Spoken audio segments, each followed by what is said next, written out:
Take my pain, numb my heart, and ease my brain. Oh, whiskey, don't you... Why think alone when you can drink it all in with Ricochet's Three Whisky Happy Hour? Join your bartenders, Steve Hayward, John Yu, and the international woman of mystery, Lucretia. Well, this life that I've been living ain't too easy on the soul. Sometimes you gotta give in and let that whiskey flow. When you're feeling low. Welcome, everybody, to a holiday episode of the Three Whisky Happy Hour.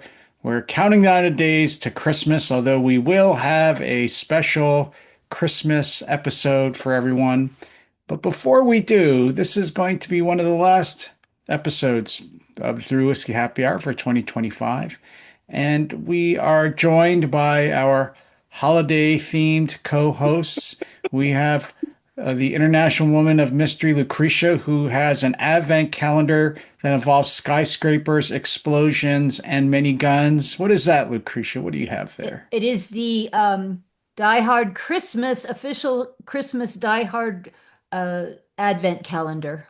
It's Nakatomi Tower, explosion, helicopter, and Hans Gruber is almost splat at the bottom because it is the 18th of December. Yeah, and what are you drinking to go along with the advent calendar? What is the Die Hard appropriate liquor of choice? You're gonna laugh. You're gonna laugh really hard. Not only am I not drinking liquor, I am drinking Mexican water that I paid for. Mexican water? Mexicans, Topo Chico. Yeah. Oh, wow. But yeah, don't you think it's kind of funny to pay actual money for Mexican water in a bottle? It's so funny. I never do it.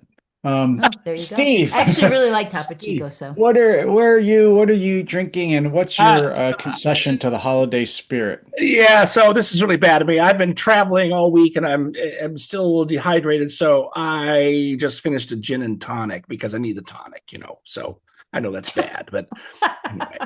sorry. And do you have any? Yeah, that's so lame. Do you have any Christmas themed activities or clothing or anything that rivals Lucretia's? No, I mean she's all-time die-hard advent calendar. That's there's that, and she's also for the few viewers, so that people can watch this if they want later because I'll post the video. She's all tricked out and dressed up in splashy Christmas-looking clothing. No, I did acquire my roast beast for Christmas Day, a giant rib roast that I'm going to, figure out how to cook. So I don't know. I would have thought, Steve, you were more of a goose man, given your, resemblance to Ebenezer Scrooge. No, but I will tell you, if you ever roast a duck on your grill and you got your drippings pan, put potatoes in the drippings pan. Oh my.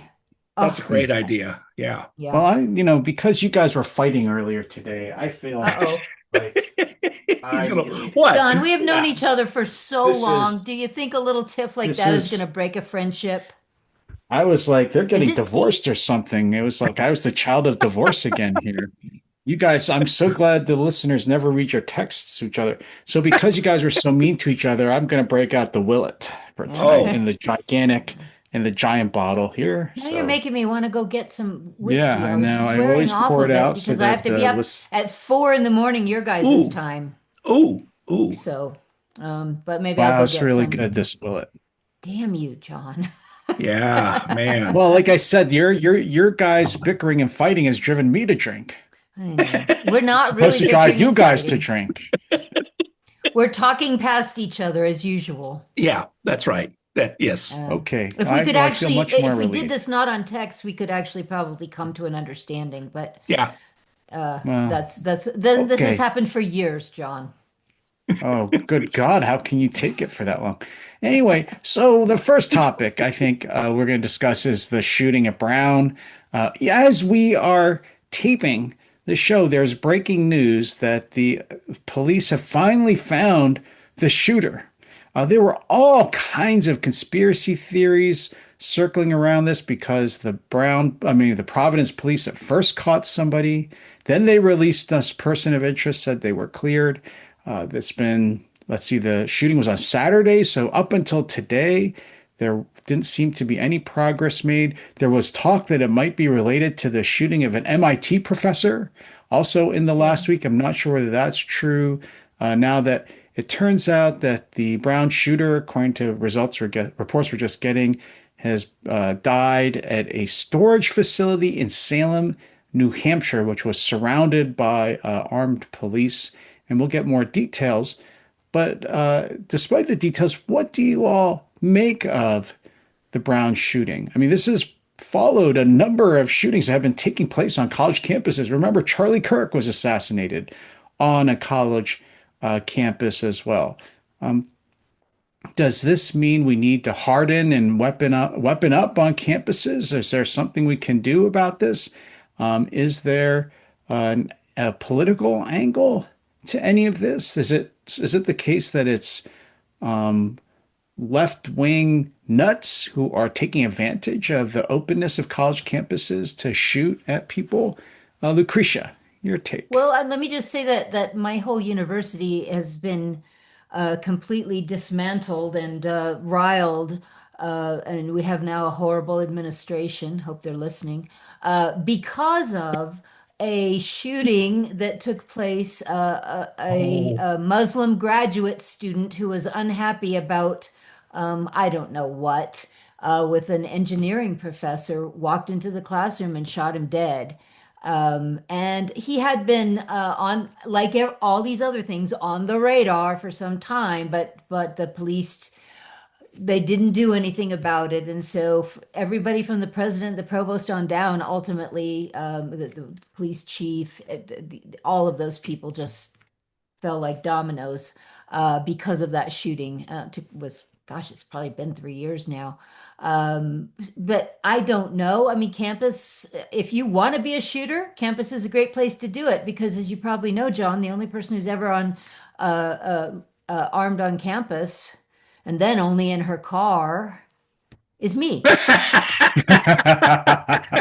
Oh my God, the arsenal that she drives around with in that Tesla. Yeah. Oh, I felt bad for any police officer who was going to pull her over for speeding, that's for sure.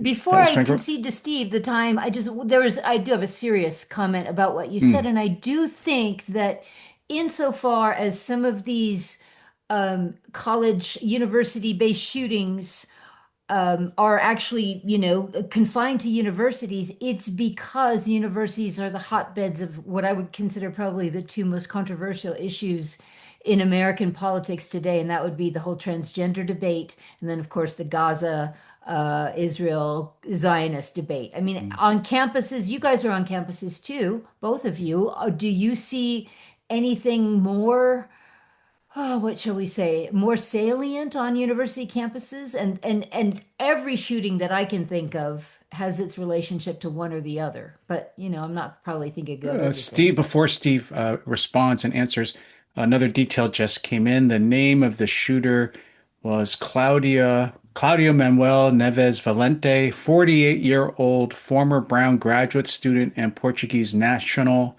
Last residence was on Miami, found with 2 firearms on him. Steve, what do you think? Well, okay, so this is real information that maybe changes things a little.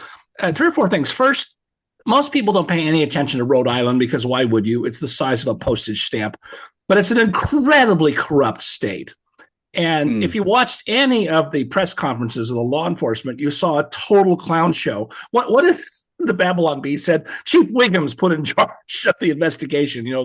The bumbling police chief from Sorry, The Steve, Simpsons? they didn't interview a single student who was No, there. I'm coming to all that. I mean, the list of particulars on, they picked up a lot of cats and dogs who've been fired from other jobs for incompetence. And so it's a very corrupt state for the public employee union, such that Gina Raimondo, when she was governor, was a reformer.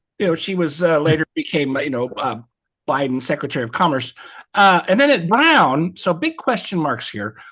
There are reports that apparently have some credibility. I'm not sure about confirmation yet that Brown removed lots of security cameras after pressure from people who said, well, we don't want to help ICE or we don't want to help the police identify Gaza protesters, and that the administration gave into that.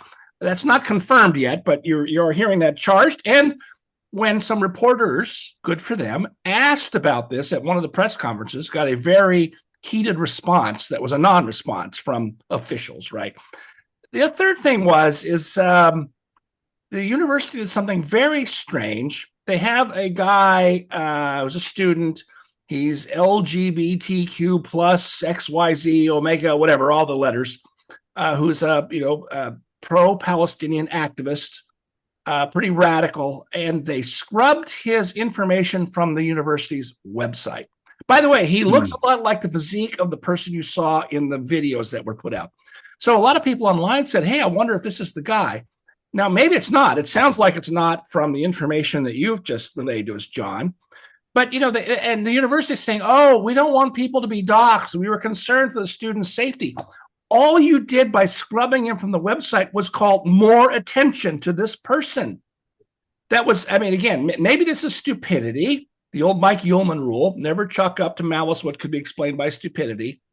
But boy, it certainly raises suspicions that they're covering for someone that they may have admitted who's a crazy person who might have been.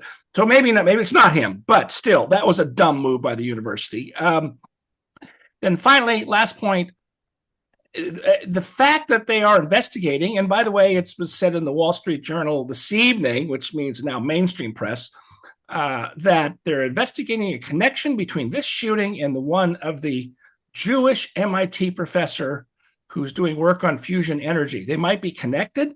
That starts to look that this is not a typical campus shooting or any other kind of mass shooting incident. That this was targeted, deliberate, planned out. The classroom at Brown was on the fourth floor of the building or something. This was not I want to go shoot some people because I'm mad or crazy or angry. They wanted to go to that classroom, which had a Jewish professor. And one of the persons killed was one of the leaders, apparently very well known and controversial on the campus of the college Republicans. So, we'll see if we can learn more about this, but all these things make it look different and very suspicious. What do you think about Lucretia's point, Steve, that the reason these are taking place on college campuses is because we've seen heightened level of violence on campus because of the reaction to the Gaza war, which has been far to the left on campus, I think, than in the rest of the country. And then also the ideology, she said LGBTQ, or you could say woke, or you could say a variety of things, but the extreme, I would say, Marxist ideology that has infected our campuses. Do you think that this makes universities a fertile ground for political violence of this kind? Yeah, I do. I do think there may be an aspect of the, what do we say, social contagion taking place. Let's remember, mass shootings 30 years ago. What's the phrase we used to use? Somebody going postal. Yeah. That's because you had youngsters are like, postal. What's that? Is that because it was a thing, Steve, right? There wasn't that many, but it doesn't take that many. You had three or four. It was only three or four. It was a very minor number, but because they were so unusual and spectacular, you had three or four disgruntled, fired postal workers went into their postal offices. Usually, it was what they call the MMPCs, the mail processing centers. And shot up 20 people. And so it was postal workers. So the phrase going postal caught on. And that died out. But why did it happen more than once? Well, because you had copycats, right? The copycat phenomenon is real. I'm not an expert on the social science of this.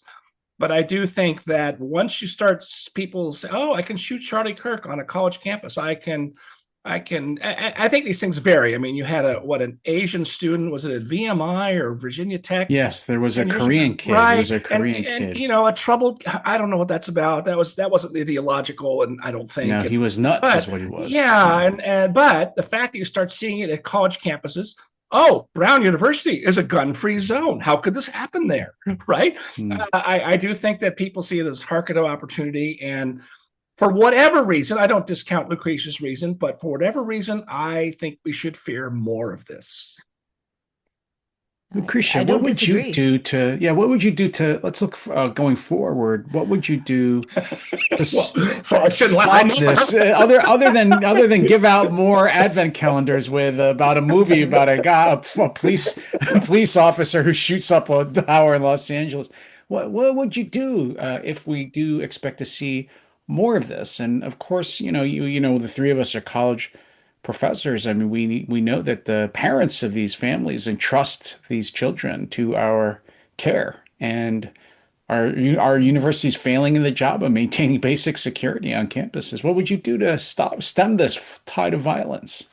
So remember when you were coming to your wonderful visit to my campus, and I met a couple of times with the campus police department, and especially with their OSINT people, their open source intelligence people, who actually explained to me, and then we talked about how we might work together with our own academic program that does that. That was part of the reason why I got a deeper dive into it. But I think you would be surprised how much they actually do look into at least the more obvious ways in which disgruntled students, former students who might put anything out there on the internet, on Reddit, on TikTok, on those sorts of things, and are prepared for them. Now, those things are much more likely to be, something like a famous law professor from Berkeley comes and gives a public talk, and so they're ready for it, and they're watching, and they know who's been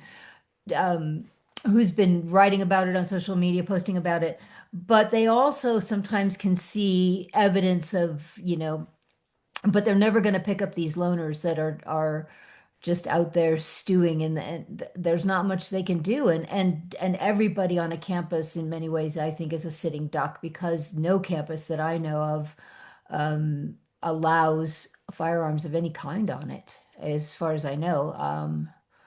You guys can tell Texas, me if I'm University of wrong. Texas at Austin does. Do they really? Well, You but no, Yes, wish. but that's because there, state law requires it. They're not allowed to there, stop the operation of state there's been a big push on many campuses to have the campus police force not have weapons. Mine law. doesn't Really? Oh God. really. Yeah.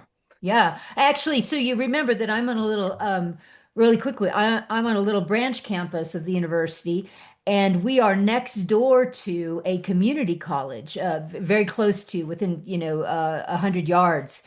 And we uh, contract out from them our security. Their security guards, if our security guard calls them and they have to come over because something's happening, they have to go put their guns in the locked locker, whatever it's called, before they can come onto our campus. That's the policy. Mm. That's how serious they take the idea that you're not allowed to have a gun on campus. I Stupid. mean, it might be a test of that theory, whether more guns means less crime. If these people might be attacking, just like I think they attack K through 12 schools because they know they're soft Yeah. targets. Right. Yeah, And if Right. they very thought there soft might be targets. people around with guns who, I don't know whether it would interfere with the culture of openness and learning on that we're supposed to try to foster on college campuses. If right, we have more armed guards, Right. but I'd rather not be shot either. Uh, Steve. Look, I mean, well, not to belabor this point, but I go back to the nostalgia of pictures of high schools that had shooting classes, and you can find pictures of people who drove to their high school campuses in their pickup trucks with their With their shotguns on the rack in the back. That was America, what, 60, 70 years ago. And okay, I'll just stop there. You get the point. Hmm. Yeah. Okay, well, And we let's had move on. fewer shootings in those days, right? You had none. Right. Yes. Well, we'll get more developments, and I'm sure by the time of our next episode next week during Christmas, we'll have more to discuss as we learn more about the case. Let's turn to our second topic, which is Lucretia was right. Donald Trump can be president for a third term. Who knew? According to according to a op-ed written by Alan Dershowitz, and apparently personally discussed by Dershowitz. Apparently, Dershowitz has some book that he Yeah. has mentioned to Trump at the White House Hanukkah party that argues that Trump could become president for a third term. Although, hasn't he already been elected 3 times by his count? Anyway, he could. You are bad. Apparently, Miriam Adelson, the wife of Sheldon Adelson, Right. was told about this, and during the Hanukkah Christmas party, said this would be a great idea, that we should do it. And Trump apparently said something like, "You're going to give another $250 million for that?" which apparently was evoked laughs. But let me, if I think I can test this out on you, lay out Dershowitz's theory. So if you look at the 22nd Amendment, which was, of course, added to the Constitution after FDR broke the two-term tradition, it says no person shall be elected to the office of the president more than twice. And so what he says, I assume, is that what if Trump became president in some of the ways you can become president without being elected? Suppose, for example, you are the president, you're the vice president, and the person running as president wins and then steps down. Does a vice president who becomes president, was he actually elected to the presidency? So that's case number one. Case number two could be, suppose this is a little more complicated, the Electoral College doesn't come to a majority, and the case gets thrown into the House, where each state votes by delegation. If the House picks you, have you been elected to the presidency? Maybe you haven't been. Maybe you've been chosen or selected by the House. And there's some talk, well, the Republicans could run a slate and then tell their delegates to just not vote. That would deprive the winner of a majority and then would get thrown into the House. The third possibility, which actually seems the most realistic of all these very low probability events, is suppose the president and the vice president win and then they resign. That means under the law of secession, the Speaker of the House becomes the president. And the Speaker of the House is not required under the Constitution to be a member of Congress. So the House could essentially pick anyone in the country to be the Speaker of the House, and that person would become president. They would never have been elected to be president. They would just be president through the secession law. So I assume Dershowitz is arguing that any of these or all of these possibilities are ways that President Trump could be president for a third term. Lucretia, what do you think? What do you think about this? Would you want Trump to be president for a third term? If he were, would you want him to resort to these, tricks, or maybe this is legitimate way to interpret the 22nd Amendment? What do you think? I mean, I think that the only really interesting thing I took from Dershowitz's article, and I'm not really trying to diss him in any way, but I didn't think it was very compelling. What you just said was a lot more compelling than what Dershowitz had to say, but he came up with this wild sort of scenario that it would take in order for, say, the president to have been appointed Secretary of State, and it was after what was it? That was a stupid way to do it. The other three I just laid out are much more simple. Style Armageddon event where practically all of Washington D.C. is blown up, but not. Anyway, I hope if I was Trump, I would entertain the idea of a third term, only to alleviate some of his lame duckness, if that makes sense, right? Mm-hmm. And that otherwise. God, I hope that's why he's doing it. And that makes a lot of sense to me. I think waiting a little bit longer and then starting to, I can't use the word that we used to use for this, it's starting to work on getting his vice president or perhaps his Secretary of State as a viable candidate. All of those things make sense to me, but he's not going to do that yet. It's too early. No, I don't want Trump for another term, and I don't know that I want anybody. However, I think the 22nd Amendment was a stupid idea in the first place. It really was. I mean, it goes against the founders' intentions for indefinite reelectability for a lot of reasons. And one of them is that we discuss lame duckness, right? You are a lame duck in your second term, no matter what. Yes. Do you remember when Obama was president, they started floating some of these ideas that Clinton could make him her vice president, or Clinton could make him that, something. And when she won, which we were all certain she was going to, of course, that way Clinton could become, and then he'd let her stay for a while, and then he would kick her out and become president again. That was a big, anyway, I don't know, Steve. I don't know what to say. Look, I am. Steve, what do you think? I am for. Let's say two questions. One, is it Is it possible that someone could be president 3 terms? And then even if it is this a good idea with Trump? Well, let me go in reverse order. I am for Trump having a third term, if only to maximize the pain of the left in this country and the media. Right? That alone is worth. I don't care. Wait, the first 2 terms weren't enough for you, Steve. You want to triple down? No, I want more. It's as someone said to me when Clinton was president. Ronald Reagan with Alzheimer's is better than this guy, and that's what I feel about Trump. Right? He's just okay. Now, having said that, I think there's several things going on here. I think this is Dershowitz wanting to stay in the limelight like Dershowitz does. And okay. In stories today because of his picture with in some more Epstein releases. Maybe he just wanted to distract. Well, I don't know. I mean, he's been pretty even aggressive on that stuff too. The other thing is, I can't see this working in practice. I mean, game this out a little bit. So, I mean, suppose there's sort of one that was left out, which was the vice president resigns, who wins the election, and then you appoint Trump to be vice president, and that's confirmed by Congress. And then the president steps down and then becomes president. He's not elected, but that's another way. It seems maybe it's in the book that will come out, right? That seems equally plausible to me, better than the Speaker of the House. I gather that the Speaker doesn't have to be a member of the House as a contested question. No, okay, let's leave that aside. The Constitution just doesn't address it at all. Okay, I've heard arguments that it has to be. Never mind. Let's leave that for some other day. My point is, how does this work out in the 2028 election campaign? Is Trump out campaigning? Are you having 3 candidates?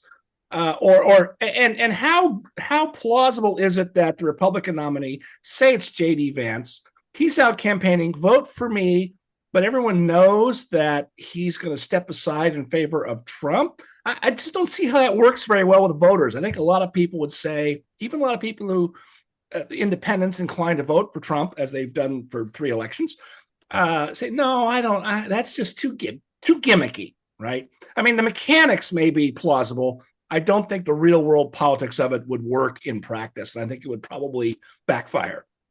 So that's my speculation. Lucretia? I have nothing more. I mean, I think that the vice presidency thing was the thing with Obama. I forget, but right. Well, this has been around forever. Yeah. Right. Yeah. I'll give Dershowitz a little bit of credit. What he said was, it's not going to make any difference for Trump. This kind of catastrophic event that would lead to this isn't going to happen. But we ought to be debating about what was really intended by the 22nd Amendment and whether it's a good idea at all. That was his kind of closing argument to the whole thing. Go ahead, Steve. I was going to say, has the 22nd Amendment been problematic in any way yet? Other than that it was passed? Yeah, I don't think so. Not quite a trivia question, John, but I wish I'd thought of this earlier and I'd have checked it out. But wasn't John Tyler, who took office when somebody died as president? By the way,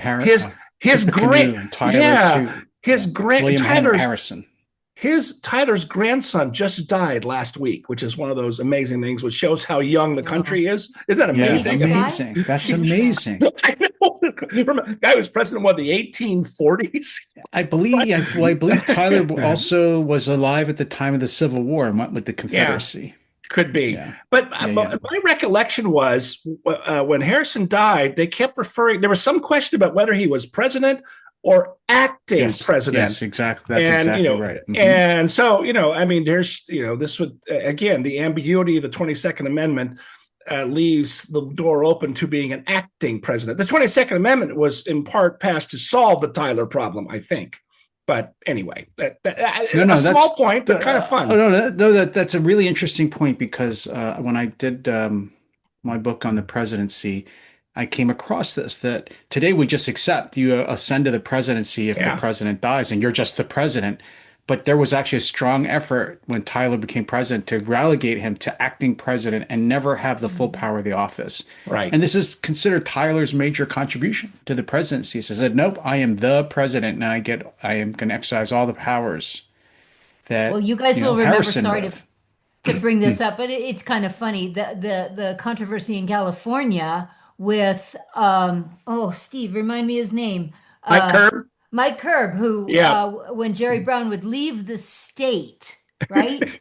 Right. That Yeah. because he was independently elected, et cetera, he would not only take over the powers of the governor, but would have all the powers of the governor, including signing or vetoing legislation and things like Appointing that. judges. I mean, it was Yeah, great. right. It was fabulous. Sorry, Suddenly, sorry. Jerry Brown couldn't travel. It was hysterically funny. Right. Okay, I'm done. Yeah. Thanks. Okay. So the third topic we have on deck is now Steve is making us talk about this because Steve cares so deeply about the feelings of young generation, whatever's Oh, X, Y, Z stop. leftists who feel so put upon by having to live under the policies they promote on society. This is an article by a fellow named Savage who Yeah. appears to be a screenwriter of some kind in Hollywood. I'd never heard of him, but then I never know the name. I wouldn't know the names of any screenwriters. I mean, but anyway, so he's written this article which complains about the effects of DEI policies on white males in three industries, right? In journalism, Hollywood, and the academy. And the statistics are very striking. But Steve says that this article has gone viral, even more viral than the Helen Andrews article about the feminization of society that we discussed a few weeks ago. Which also appeared in Compact. Yeah, Anyway. so they're both in this journal.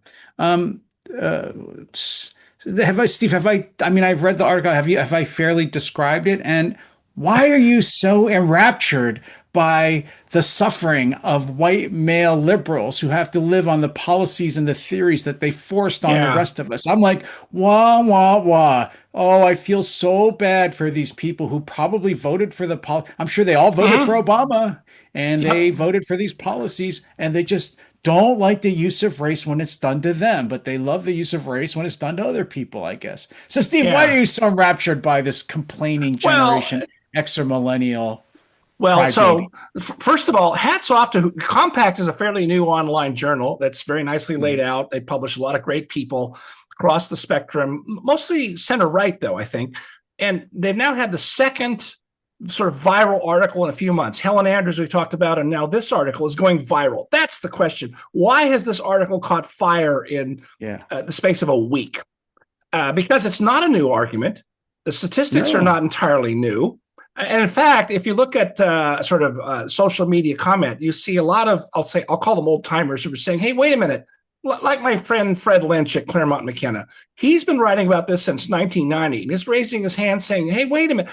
And you can go back earlier than that. You could go to the Counting by Race book by William Bennett and Terry Eastland in the mid 80s. So our team's been complaining about where this was going for a very long time. I'm not sure, by the way, this guy's necessarily a leftist. You just say Hollywood screenwriter and you assume that's true, but. The point is I think the statistics are not limited to just let me stop that. Let me set this up by saying people on the left are taking notice of this article. It's not just, conservative fanboys. I just did a brief survey. Some of the lefty blogs are talking about it. Some of the lefty podcasts, the smarter ones, which is relative term, are talking about it and taking it seriously. And they're trying to poo-poo it by saying, well, this is limited to Hollywood and universities and the media. Except it's not. So I will mention, I actually wrote about this 5-6 years ago. Here's a headline from July 2020. So it's 2-3 months after George Floyd. Headline, Chevron diversity ratio to improve as layoffs progress. Let that sink in. This is Chevron, and they're saying, oh, we're doing cutbacks like they do from time to time of their management ranks because they have too many. And they said, we want to up the share of senior level jobs held by women and ethnic minorities to up to 45% from 35% in the last couple of years. So we're going to make senior executives reapply for their job. If you think about what they're saying is they were going to target white male managers for layoffs more so than anyone else. They confessed to the country publicly they were going to violate the Civil Rights Act. The New York Times did a story just a couple years ago. I wonder if I can find it. I'm not sure I can. Here it is. I'm sorry, Washington Post. This is from, I don't have the date, but it's in the last couple of years. corporate America pledged to hire more people of color? It actually did. And the change in employment from February 2020 to, I think this is 2024, all the minorities went up substantially. 4 million in total of underrepresented minorities. Whites in corporate executive positions went down by 900,000. This wasn't just the creative classes and the places that liberals take over. It spilled over in the boardroom. Now, the corporations have been retreating for quite a while now from DEI. They shrunk all that, and that's an interesting story, but I'll skip over all that. I think the reason this has caught on is because, let me put it this way, I think for all those years from the 80s on, we had I'll call it an unstable equilibrium, but at least an equilibrium, which was, we knew there were things wrong with this. The Supreme Court would get cases like Adirond and Ward's Cove and all the others, Grutter, and they temporized and they made compromises. And it got worse and worse, and then it accelerated under Obama. That's an interesting story that needs to be played out at longer length, I think. And then I think things went crazy, really before George Floyd, but it started going crazy around 2018 or so, plus or minus a year or two. And it got so out of hand that now it's a crisis proportions. And as you say, John, it did start affecting articulate younger liberals. This is not the first guy. I mean, one person I know is a liberal is this guy. I don't know him at all, but is on Twitter. I think it's David Austin Walsh. He's a very left-wing person, went to graduate school, published, did all the right things, can't get a job, and said he got older. He get crap for this. He said on Twitter, I can't get a job anywhere in academia, and I think it's because I'm a white male. And boy, did the left go after him for that. But he was a lefty saying that. So I think things got so out of hand, like they did. Sorry, I'm going on long, and here's the last point. It's like the immigration question. You had National Review as early as 1990, 92, saying immigration's a problem. The national question's a problem. We need to think about this. And everyone said, oh, you're a bunch of racists. And then Joe Biden comes along and blows the lid off. And suddenly public opinion flips. So for all these years, you've had people like Fred Lynch saying this is terrible, it's unprincipled, it's wrong, it's unconstitutional. And most people shrug their shoulders. And now this article hits, it's timing. Like Helen Andrews' article. Her article is not brand new. Her argument was not brand new either, but it caught the moment, and it signals to me that on this and many things I could go on, there's a vibe shift going on. That's the phrase of 2025, right? Is vibe shift. This is another sign that the vibe shift is shifting, and I'm done. Sorry for the long speech. Yeah, whatever. So I'm like, there's so like you said like 100 things in there, Steve. that's okay. I'm going to simplify it. Actually, don't. Yeah. I don't. You called it a vibe shift. I'm going to use an even more cringe term, but I think it actually is appropriate here. And I think that the Overton window has shifted. Mm-hmm. And it's not, as Steve said, because he's right in many ways that, the things just hit a crisis point and, over the top and everything else. This is the example I'm going to give, and then I'll tell you what I mean. 2 years ago, the Arizona legislature had already started pushing back on things like hiring for, what do they call them? Diversity statements in hiring and all of that kind of stuff. They started pushing back on it from the Arizona legislature level. So what would happen is I would be in these meetings with provosts and vice provosts and deans and so forth, and they would be talking about how they could continue to do this and get away with it and hide it behind, university net ID walls and things like that. It was never even it wouldn't have mattered what I said because I tried. I lived in a different universe entirely from these people because, I would argue that this was wrong and so on. It's not that way anymore. It's not that way because what's happened with first of all, with the Supreme Court's changing, Harvard case and so on, and Trump. I mean, the idea that Trump made DEI illegal, essentially, actually has changed the way people view it. The people who always saw that it was unjust and racist of a different kind now speak about it openly in a way that they couldn't do so before. And so these Yeah. two articles come along, and they're kind of the usual, kind of, as John puts it, a little bit whiny millennials, but they're speaking for a generation that really did get kind of screwed over. John's probably right. They probably mostly voted for it. But the They other deserve thing, it. They deserve yeah, it. That's my probably in many point. cases. But the other thing is that what we're seeing with the stupid Nick Fuentes and Grapers and so on is the resentment that is the result of all of those years of being told, your only reason for existing, John Rawls style, is to make sure that your gifts are used in the service of the marginalized and less fortunate than you, and that fell very hard on white men, and that's why young white men are turning more and more to these awful right-wing sorts of Mm-hmm. viewpoints and perspectives. So I Oh, don't disagree yeah. with anything Steve said. I just think it's a little bit more than just reaching a crisis point or, a critical mass. I think it's what Trump was able to do to convince people that DEI is a bad thing. I mean, even Harvard didn't. It was after the Harvard case too that we were told we had to stop doing things, stop admitting students on the basis of their race, and they just figured out ways to do it and just not get caught. Now I think they're Mm. still doing that, but they're not going to say it openly in a meeting.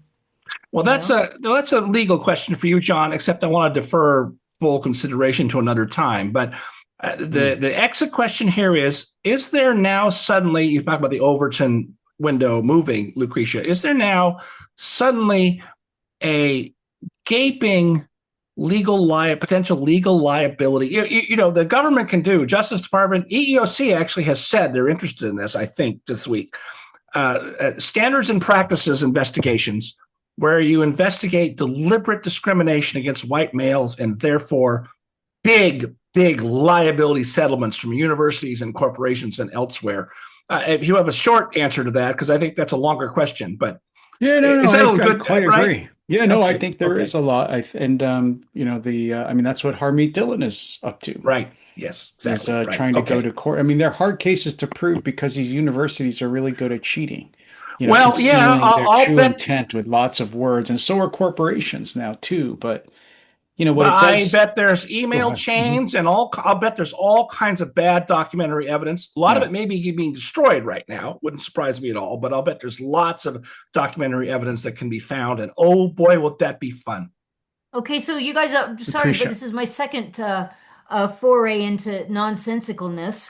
But do you I and I don't even know if it's still a law. That I think it was called the UNRRA law, and it allowed you if you if I'll oversimplify. If a bar had a ladies only night, Oh, you could go and sue, and you could get personal damages. Now, you didn't have to be harmed by it. You just had to point it out. You could go there and they had to pay you like $2,000 or $6,000 if, and so they stopped doing those kinds of ladies' nights. And if you could prove that somebody was discriminating, a business was discriminating on the basis of sex or race, even against whites, as I recall, but I wasn't even living in California at the time, so I'm going to defer to you I guys mean, if you come on, remember Lucretia that. would never show up at a ladies' night, God, only night. can you Anyway, why imagine do you being even so know what happened awful as there? I being mean, in a come bar on. full of women? I know, that's what I'm Oh, saying. How do you even know this ever went on? Unless it was lady only nights with guns. Maybe then, yeah. no. I mean, like a maybe swap I'd go meet with kind of Ammo thing. Girl.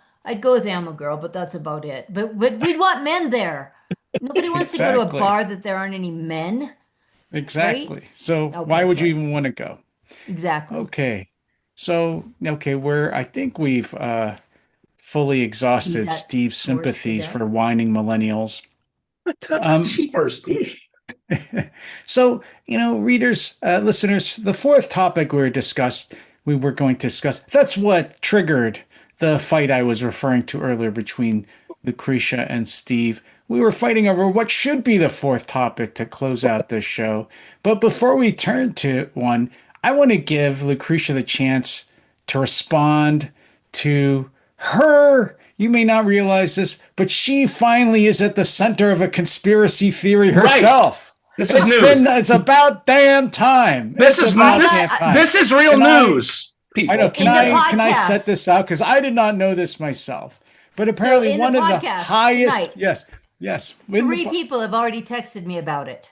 oh, really? Oh, Okay. Yes, Well, I'm telling you, we're it's gonna address this, and hopefully, okay. maybe Lucretia herself will clip this out and put this on X and other various Yes. places where these conspiracy theories are stewed and spun around because she's at the center of them, ladies and gentlemen. How funny. Apparently, So Candace Owens, as oh, do you want to go I'm ahead? sorry, Go ahead, Lucretia. no, You lay it you out. can give the generic No, conversation because about for it. once I'm a believer. I believe everything that she's saying. I want to Sure. know. Yeah. So Candace Owens, who seems to just exist and specialize in conspiracy theories, claims that the U.S. military has an intelligence group that is learning how to infiltrate Christian groups, and it is based at Lucretia's house. Basically, at Lucretia's house is the center. This is apparently. I was reading the tweet that she put up, and it said that the military intelligence group that is investigating and infiltrating Christian groups is located at this fort at the military intelligence school where Lucretia is based. Right? It's This is too exquisite. This is too exquisite. I just want to sit there no, and you got to get the admire whole Candace sense. Owens for finally putting all the pieces of the puzzle together and Lucretia's act. I think Steve and I have been infiltrated by this Yes. very clever Right. intelligence scheme by the military. So, Lucretia, tell us what this is all about and how are we supposed to disprove conspiracy theories? This one I think is a little bit easier. Let me give you the just one sentence that someone who is a big fan of Candace Owens, I can't watch her, so I have to go by what they said, but there's all of this ratioing back and forth. Anyway, Candace Owens, reported that Fort Huachuca in Arizona could potentially be an intelligence base providing military courses to soldiers. I am reading it verbatim, folks, with the objective of teaching them how to infiltrate Christian groups and organizations through covert psychological operations to deceive and it potentially overthrow them. There is something very sinister taking place, and we can all feel it. Okay, guys. So what I put back after a few insults and that sort of thing, um, Fort Huachuca is in fact home to something known as USACO, U.S. Army Intelligence Center of Excellence. Every military intelligence soldier and officer goes through training at this base at least twice, usually many, many more times. All of the big brass, short of what's in the Pentagon, in military intelligence, are located at Fort Huachuca. But okay, it is the military intelligence base. It's not a secret. It's not dark and sinister. Yes, they do. In fact, they teach counterintelligence. They teach psyops. Guess what? So does Lucretia's academic program. We teach psyops. See, as Donald Trump would say, I knew it. See, I knew it. it. I knew it. Clever. I knew it. I will tell you, I was right. half a dozen of the senior commanders at USACO go to church with me. They're not infiltrating. How do we know they're not anything. practicing I their know, wild? that just Candace will just say that's Yeah. proof that it's Yeah. okay. Oh my God. It's just, well, and the only reason I came upon this, I'd never follow Candace Owens, but I turn on X just to check and see kind of what's going on. Trending Fort Huachuca. Oh my God, what's happening at Fort Huachuca? You know, sometimes we have, disasters of different kinds and so on.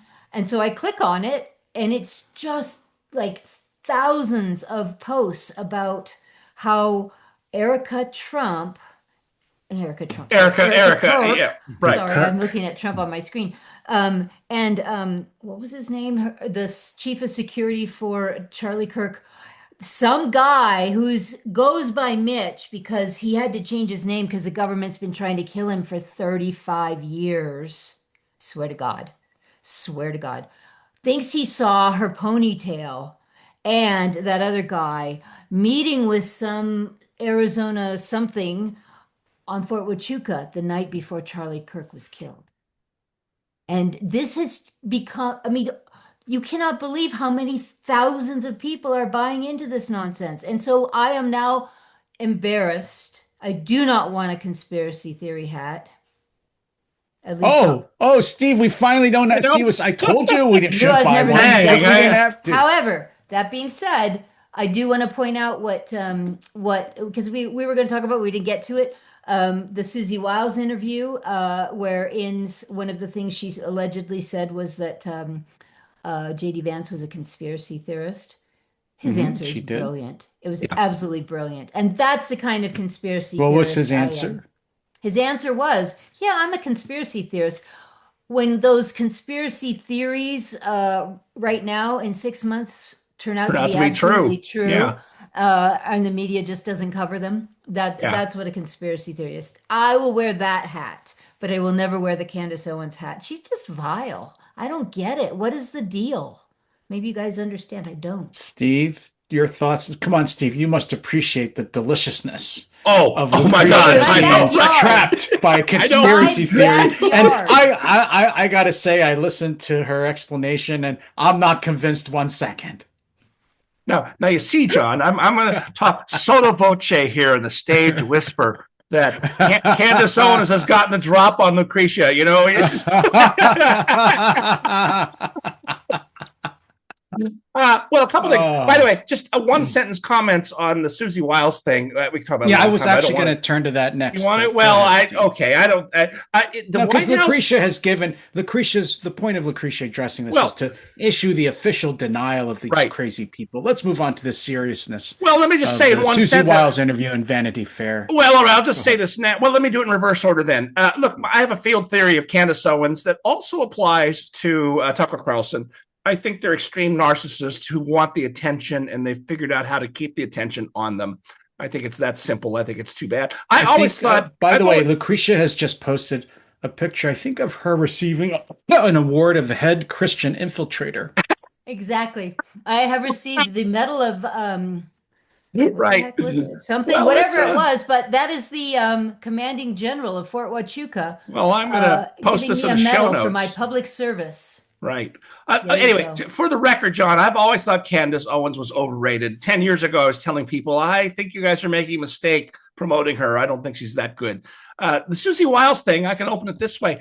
One of the things by the way, I should have set the stage just to briefly mention Susie Wiles, the chief of staff to the president, gave sounds like 100 ill-advised interviews. 11, but still. Oh, was it 11? I think so, but that's a lot. Of questions. Yeah. 11 interviews, 100, I'm sorry, maybe 100 hours. Could be, interviews to Vanity Fair, which also released, I thought, some really unflattering photos of not the cabinet of the White House staff. And Susie Wiles said a number of things which I don't think she's actually denied saying, just says they're all taken out of context. Things like, as Lucretia said, that J.D. Vance is a conspiracy theorist.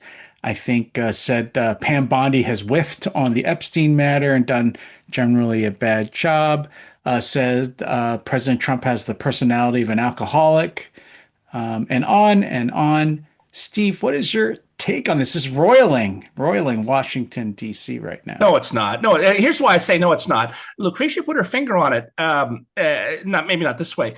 It is curious to me that the White House seems to be very well prepared and quite sure-footed in their response to us, like they knew it was coming, right? I mean, you mentioned J.D. Vance saying, I believe conspiracy theories that are true. That was his opening line, which is a great opening line. The mistake here, and by the way, there seems to be no, she's not being taken to the woodshed like David Stockman in 1981. I'll come back to that in a second. And maybe a couple of those comments are in fact meant to set up some shuffling that maybe needs to happen. Leave that aside too. The mistake, if there is one, is thinking that you can trust the media to so, look. I mean, I've given this speech before. Their greatest skill is ventriloquist journalism. I'll tell you a brief story. I once was taken lunch by Jason DeParley of the New York Times. This is 20 years ago now, and he was friendly and interesting and gets me talking. These guys are geniuses at getting you relaxed. That's why 60 Minutes works, by the way. That's always their genius. Mike Wallace would make you think he's your best buddy, and you relax and you'd say something damaging, and they'd pull that out and make you look terrible. I know a couple funny stories of people who brought their own cameras and turned the tables on him once. Always bring your own camera to a TV interview, I say, if you think it's going to be hostile. Anyway, the point is that their highest skill of these elite media people is making you relaxed and say things that you probably shouldn't say, or they're ill-considered. Because I remember going back after lunch with Jason DeParley and going in to see Chris DeMuth, my very wise boss, says, "Oh, I had this great lunch with Jason DeParley. And, he seemed really interested in, my thoughts on this and that." And Chris, gentle, even-tempered guy, says, "Oh, no, he was out to get you. That's his special superpower." All these guys have that special superpower.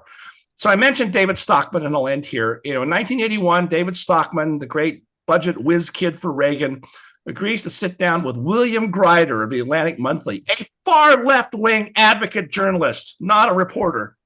And Stockman, who was only, 35 years old, really smart, but I think intellectually unstable in a lot of ways, which I explained in my Reagan book. He thought, "Oh, I can explain it all to Grider. I can convert him. I can bring him around." Instead, the article that came out, The Education of David Stockman, was very damaging because Stockman got relaxed and blurted out a lot of stupid things. And did Susie Wiles do that? Maybe. She seems wilier than that. But maybe not. One straw in the wind. I said I was done, but I'm not. One straw in the wind was about 3 weeks ago. A very harsh article in the New York Post about Kash Patel by Carol Markowitz. Carol Markowitz is a very pro-Trump columnist at the New York Post. And I thought, that's interesting. Is this really Carol Markowitz doing her own original reporting? Maybe. But I wonder if it's a planted story. That's one way you start turning the tables on somebody. You know this, John. This is the way you turn the tables on Washington, is you plant stories about people that you want to remove or pressure. You make it sound like I know about such things. No, I would never participate in such underhanded tactics. Okay, go ahead. Not a different take, another take, I guess, is a better way to put it. And I think that, let me give you my anecdote. Many years ago, in California, I was interviewed by a reporter about the term limits that were being discussed at the time. And I said, I think term limits are a bad idea. And I went through all of the reasons why I thought term limits were a bad idea. And, by the way, every reason I gave has turned out to be true in California, just so you know. But we won't go into that now. But I said, I understand why it is that voters are clamoring for term limits. In many ways, their legislators don't listen to them. They deserve, the disgust that the voters show for them sometimes. Headline, front page. Legislators deserve disgust. Yeah. That was such a tiny thing I said out of so many other things. Okay, that everybody knows how that works. But I guess what I'm saying is I was careful, and I still let myself say something dumb like that. The worst part about the story on Susie Wiles wasn't just taking things out of context. It was the tone of the whole thing. It was look at the title of it, Power and Peril. Immediately, this is going to be something nasty. And all the way through, there's all this innuendo and insinuation, none of it having any kind of evidence to back it up. And the worst thing of all, this is, and it makes me so angry that students will fail a paper if they try to do this to me.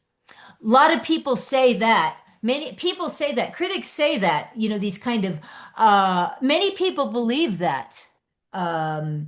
Those drive me crazy because they are Weasley straw man arguments. You don't have any proof that anybody ever said that. And if you do, I want to see it. I don't even care about footnotes, but I want to see proof if you put that stupid stuff. Reporters do it all the time. Critics argue that. Well, so what? Oh, right. Yeah. You know? Yeah. So anyway, that's not that I disagreed with anything either of you said, but it's worse in some ways because it's not just taking things out of context or tricking somebody into saying something that they shouldn't, but it's the framing of it to, sorry for the phrase, force the narrative that is so insidious in my opinion. Yeah. Okay, I guess I have to do Babylon then, is what you're telling me, Steve. Yes. Well, Babylon. yeah, that wraps up the show, and Babylon B headlines, Lucretia. Okay, I'll make it quick. We never talked about, and I didn't even remember to tell you guys, this was really my big my big thing this week, which is that I don't think what happened in Australia should be considered just a result of anti-Semitism. I want to make the point over and over and over. They don't shut down Christmas markets because of anti-Semitism. It is Islam. It is the evil of Islam. But okay, next time I won't. That's not fair. But groundbreaking new study finds Islamophobia may be partially caused by Muslims killing people all the time. And then this one's not funny because I read a story in the New York Post this morning about a man who shot somebody who attacked him, a peaceful guy, and they couldn't get him for because of self-defense, but they got him for not having guns that he didn't license, and he's going to go to jail, some old guy. Australian man who wrestled gun away from terrorist charged with unlawful firearm possession. That's not funny. What I heard them say that the announcement originally was this man, when he comes out of his coma, will be criminally charged. Really? I actually don't understand. I saw the video, and he was quite heroic, but then he didn't shoot the guy.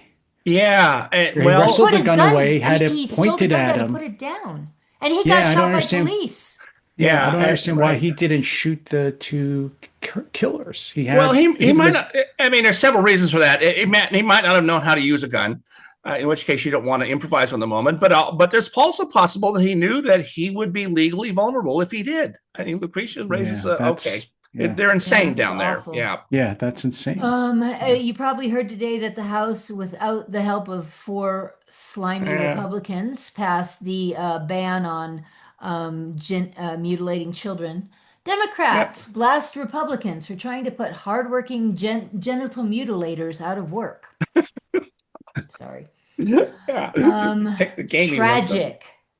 Mandani's auntie slightly uncomfortable at supermarket after Australian terror attack. To halt violence against Jews, Australia bans Hanukkah. Yeah, that's also not inaccurate. Not funny. This one, media reports mass shooting in Australia. Fake news. Media reports mass shooting in Australia, but that's impossible because guns are illegal there. And finally, for you, Steve, because we almost made it through without this, so just for you, struggling Chiefs trades Taylor Swift for new it girl Sydney Sweeney in a bid to save the season. Oh, you saved the show because Steve hadn't mentioned her name all episode. We almost got through a whole episode. I know. We already weaned him off the Clean Air Act and almost weaned him off Sydney Sweeney. But you mentioned you're never going to wean him off Sydney Sweeney. Never. So let's close out. Always drink your whiskey neat, buy more books. And Steve, what is the latest AI outrage you have for us? I don't have an AI. I have a brief 1-sentence paraphrase of Henry Adams that's very topical, and it speaks for itself. And it runs as follows. You may know the original Henry Adams quote when I say it. The progression of Minnesota Democrats from Hubert Humphrey and Walter Mondale to Ilhan Omar and Tim Walz single-handedly refutes the theory of evolution. He said that about Henry Adams said that about the progression of presidents from Washington to Grant, which was wrong about Grant, but still, it's funny. But you get the point. People have since said that about the Adams family. I know. Well, yeah, that's right. We could someday, maybe, but so probably when not. AOC becomes president, No, that's not happening. Well, with that, everybody, Yeah, it's been right. great to be with you, and we'll see you next week when in our next special Christmas special episode of the Three Whiskey Happy Hour. Bye, everybody. Everyone.